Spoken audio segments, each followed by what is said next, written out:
Books by Athena M. Johnson. Books play a large role in our society today. People love books because it helps them escape their day-to-day lives. So, what is the history of books? What are the pros and cons of books? And how do books make money? What is considered a book today?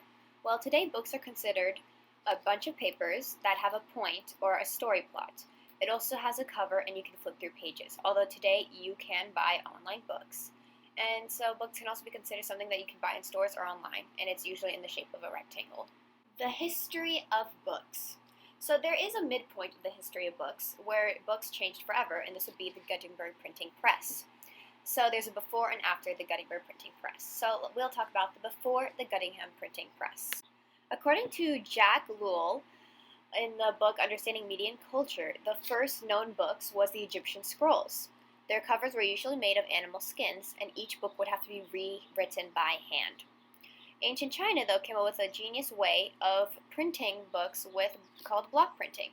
They would use molds or letters, as you can see in the picture, and they would use them, and they would just stamp paper on top of them after they placed the ink. And the first truly printed book was the Diamond Sutra.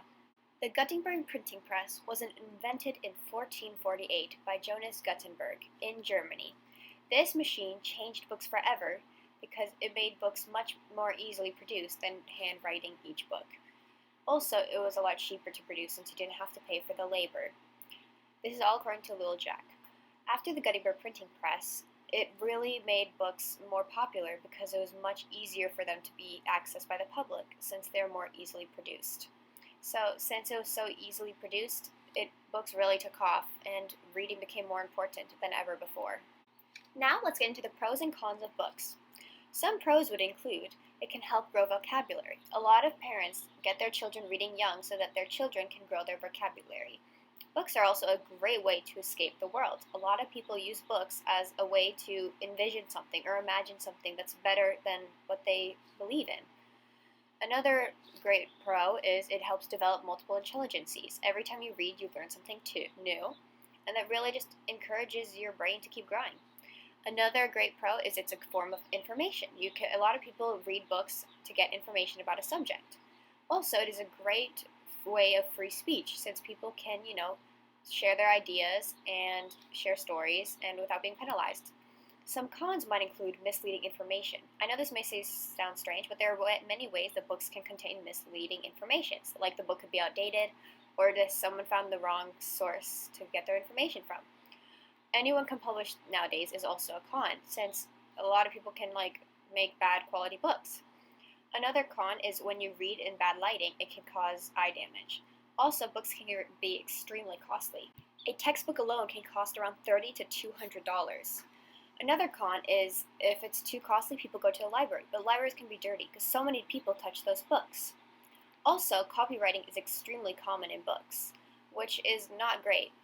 In addition to this, a lot of people in the US actually can't read. That is also a con since 32 million people in the US alone can't read. How do books make a profit? Well, the book industry alone makes around $26.23 billion yearly.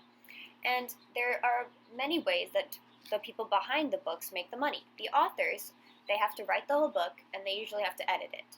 And then once they do that, they can either self-publish or go to publishing companies. If they go to a publishing company, that publishing company will get a percentage of every book sale since they did the publishing and the marketing of the book. Although if the author self-publishes, then they'll get almost all the profit since they have to market themselves. The only profit they won't get is from having to create the book, printing it costs money, or from the stores taking their percentage of the book as well. So self-publishing and publishing companies do make a lot of money. So the three people who make money in these stores are the author, the publishing companies, and the stores. Now let's go over some media theories from the Jack Lowell Understanding Media and Culture. There are many theories in this book, like the gratification theory, the spiral of silence theory, and the direct effects model theory. We'll be going over the direct effects model theory. This model suggests that audiences passively accept media messages that would exhibit a certain reaction. The direct effect models. Many authors create characters and certain plot points in order to get a predicted emotion or reaction from the reader. This is showing the direct effects model. In conclusion, books are a growing medium. The future may hold more ebooks, although paper books will always have a place in this society. There is nothing like flipping the pages of a good book. So, books are much bigger than just a group of papers. Here is the bibliography. We used the book Understanding Media and Culture, and we also used many other books and websites. So, thank you for listening. Bye.